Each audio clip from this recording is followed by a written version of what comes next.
I heard that. Good afternoon to you all. Nice to see you all. Thank you, Fred Kemp, for having me here today, and thank you to the Atlantic Council for your leadership in difficult times. It is truly a pleasure to be here today, to meet you, also see some very familiar friends and colleagues sitting up in the first row. So well done, dear friends. We meet at a decisive moment for the world, in a place that understands the weight of history, in a state that for anyone from the country I grew up in, and you just heard a little bit about my background, this state will always be associated with hope, freedom and resilience, and I'll tell you why. The link between the Buckeye state and an island in the Mediterranean is a little-known fact of history, obscure perhaps, but significant. In 1942, Malta was the most bombed place on earth. Our grandparents were days away from surrender or starvation when a crippled US tanker limped into our harbour, lashed between two Allied destroyers, and somehow managed to dock.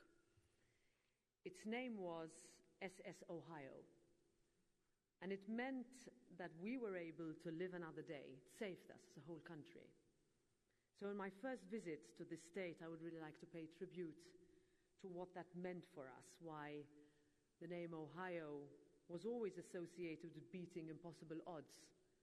And that is what I believe is the spirit we need to rekindle today.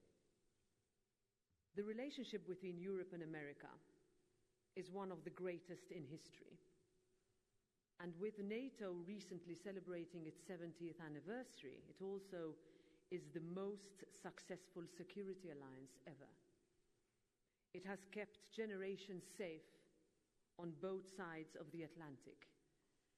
It ushered in the security and peace of mind that allowed Europe to rebuild, to heal, to bounce back after decades of war and iron curtains. Today we are here to mark another significant anniversary, 30 years since the US and Europe successfully negotiated the end to a brutal conflict in former Yugoslavia with the Dayton Accords. Proof of just how much, through all difficulties, we can achieve when we work together in goodwill. Even in recent months, we have seen how things work best when efforts align. But we must remain forward-looking. That shared courage, leadership and commitment to cooperation in the name of democracy holds even more truth today. At that crisis point 30 years ago, we were faced with a stark choice between different futures. Democracy prevailed, but it was not a given. Democracy is not guaranteed, and we must keep reminding people, especially those who cannot remember anything other than its benefits, or understand why my generation considers them to be self-evident. That is the battle of minds that we must all be much, much better prepared for. Today, with brutal war raging in Ukraine, the world again looks to Europe and to the United States for leadership, for democracies to stand up against those who seek to chip away at everything we have built together, to show that our way matters, that is worth fighting for, that we have the strength to stand up to threats, and that we invest in our security, because supporting Ukraine is not about altruism, it is about ultimately ensuring our own security. The stories of our two continents are written in the sacrifices of those who gave everything for those values and to secure freedom over tyranny. My eldest son will soon join the army in Finland. 18 years ago, when he was born, I assumed naively that military service would no longer be needed in 2025. It is an example of the false sense of security that we still need to address. Today, in Ukraine, that same fight for our values and ideals continues. In Europe, we know the cost of appeasement. We know the weight of walls and iron curtains. We know that turning away and allowing democracy to wither in the dark is paid for in lives crushed and generations lost. Europe knows this, and we are stepping up to support Ukraine and protect democracy. Now, let me be clear, the European Union is first and foremost a peace project. We always will be. But with and in the face of Russian aggression, we must match our efforts for peace with continued strengthened support for Ukraine, because that's the idea of peace through strength. When Prime Minister Margaret Thatcher addressed Congress in 1985, she put it very succinctly. Wars are not caused by the build-up of weapons. They are caused when an aggressor believes he can achieve his objectives at an acceptable price. Our task is to see that potential aggressors, from whatever quarter, understand plainly that the capacity and the resolve of the West would deny them victory in war, and that the price they would pay would be intolerable. She was right. A lasting, just, firm peace can only be built through cooperation and negotiations that have our two continents at its center. That is why these dialogues matter, why our transatlantic relationship matters, and why NATO matters. President Ronald Reagan put it best: the North Atlantic Alliance is the most successful in history. While other alliances have been formed to win wars, our fundamental purpose is to prevent war while preserving and extending the frontiers of freedom.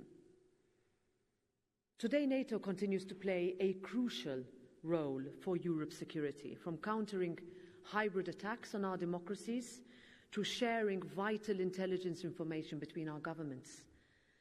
Next month's NATO summit will be a pivotal moment to further our efforts and cement our unity. Now, Europe's security architecture must complement, not compete with it. The truth is, and we have to be honest with ourselves, is that for too long we have not spent enough on security. We relied on others. Now we are in Europe working hard to rectify this. And as President of the European Parliament, and my colleagues are here in this auditorium, I'm proud that we have delivered on increased support for Ukraine and Europe's security through production, joint public procurement, and industrial cooperation. We have a fully fledged Security and Defence Committee now, and its chair, Maria-Agnes Strack-Zimmermann, is here today. Our member states are also stepping up, increasing their budgets by 31% since 2021. Many have met or already exceeded NATO's target of 2% of GDP, so we are getting there. And the European Union is streamlining its defence capacity.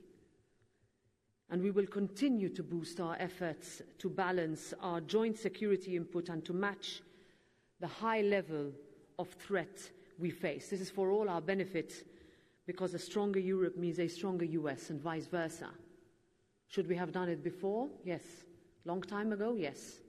But we have stepped up because we've realized that we need to, and that's what we are doing. We're also looking to secure Europe beyond our borders. This involves working with our neighbours to strengthen regional democracy and increase collective security. We have repeatedly called for Europe to build on the peace achieved 30 years ago by welcoming the Western Balkan countries into our union.